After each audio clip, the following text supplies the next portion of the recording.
আমাদের এটা একটা প্রসেস, তোমরা এরপরে ইন্টারভিউ তৈরি হচ্ছ, ঠিক আছে? ইন্টারভিউ পরেও দেখা গেল আমাদের আরো কয়েকজন বাদ যাবে, কিন্তু মেন পরীক্ষায় বাদ যাওয়া মানে এনাদের জীবনে ব্যর্থ হয়ে যাওয়া। এটাকে মাথায় ঢুকিয়ে নাও, কারণ তুমি এখানে লড়তে এসেছো, তুমি এখানে পরিশ্রম করে তুমি চাকরি নেবে, এই একটা জিনিস নিয়ে তোমার এটা তোমার মনের মধ্যে রয়েছে।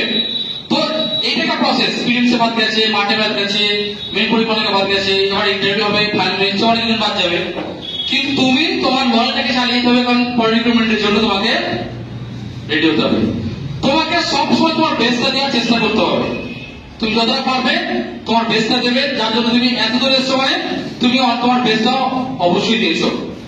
এরপর যদি কয়েকজন এখান থেকে বাদ যায়, জানবে যে সেই জায়গাটাকে আমাকে কিছু কাজ করতে হবে, কাজ করবে, আবার লড়াই নামতে হবে, আবার লড়াই করতে হবে, ঠিক আছে? তো এখান থেকে কিন্তু হার্ডলে চলবে না, বা এখান থেকে দেখে যাবে। আরেকটা কথা তোমাদেরকে বলে দিই, তোমরা যদি আমাদের স্টুডেন্ট সব মেন্টালিটি এরকম করো পজিটিভ, যে আমরা বেস্ট প্রিপারেশন নিয়ে বেস্ট ইন্টেলিজেন্ট তৈরি হব, এরপরে কত পারবে না পারবে এইসব দিকে একদম যাবে না, এটা সঠিক জিনিস নয়।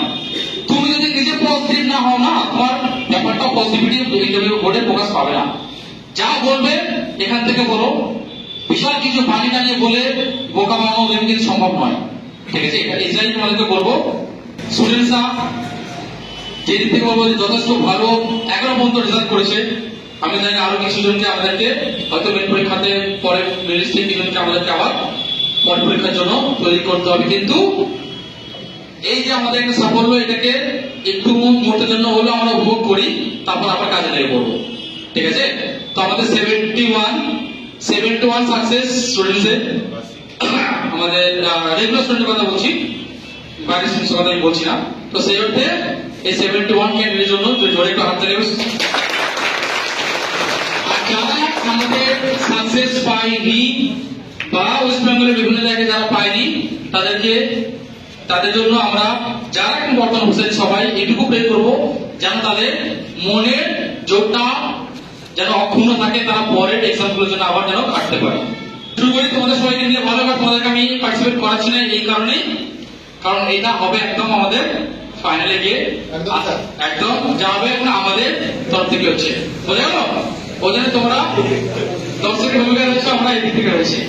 তো বাট এই গীত তোমাদের গীত, আর তার জন্য we all are very proud of you all, ঠিক আছে? সবাই একটু চলে এসো। Well done team and well done student,